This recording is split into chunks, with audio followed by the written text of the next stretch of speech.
Alright, so for the Chapter 11 assignment, I was giving the PDA, which is the Pregnancy Discrimination Act of 1978, which prohibits discrimination on the basis of pregnancy, childbirth, or related medical conditions, protects any unfairness, firing, layoffs, or anything of that nature for women. And pregnant employees have the right to certain accommodations like other employees would get when they have a physical or medical situation that requires them to have like extra help or take lighter shifts or do light work. So different accommodations also would be granted to them under that law. So in one court case that it did the law did help a lady sue the company was with Walmart. So this was maybe like 30 years ago. A lady named Jamie Stern was applying to Walmart, and she had informed them that during the interview, I believe that she was pregnant, and the assistant manager said, "Why don't you come back, after you had the baby?" So it was fine. Everything was fine. Miss Stern goes on about her life. Well, she goes to a doctor's appointment. While she's in the doctor's office, she's reading through the magazines, and she finds out that it's actually against the law to not hire someone because they're pregnant. She had not been. So she had not been aware of that. And so, after reading that in the magazine, she decides to build a case and take it to court. And so she builds the case and takes it with the EEOC, which is I believe, the Equal Employment Opportunity Commission. And so they did an investigation and they found Walmart guilty of not hiring her because she's pregnant.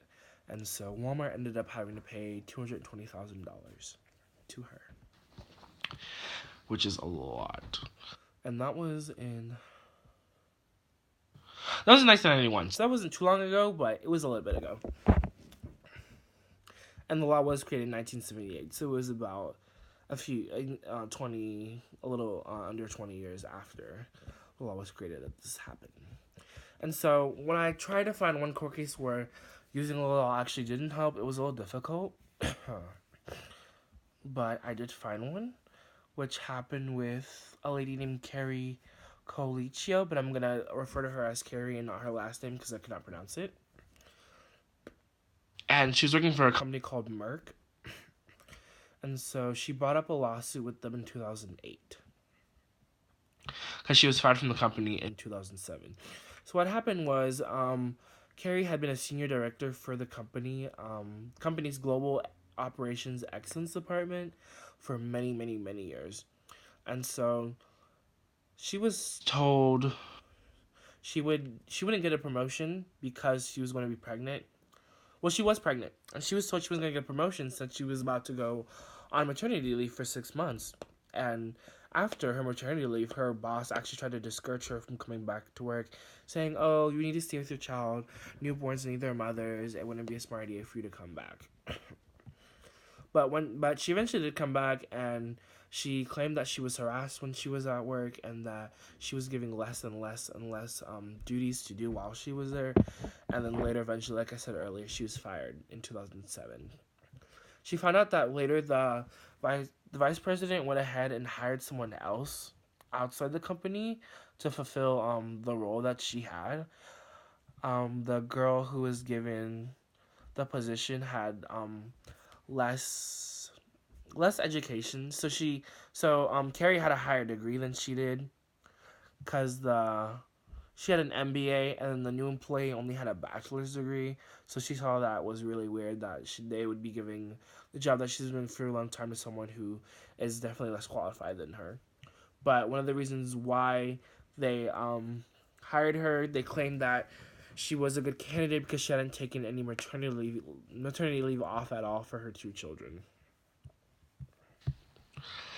So the jury saw this as a case of gender discrimination, but when it came to the actual court case, she did lose. In the end, one second. So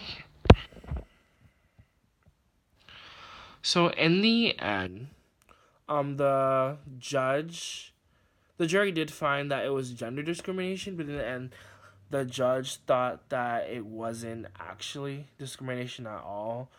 And also later, the jury did find that the barriers that happened during the trial were not due to discrimination. They think it was due to her performance. So the fact that she was on maternity leave and that she couldn't be back and that she was just having a newborn baby, it wasn't actually discrimination. It was actually just her performance, and that they thought it was fair for um, the employer to actually fire her and replace her. And so she did lose that court case, sadly. And that is it for the Pregnancy Discrimination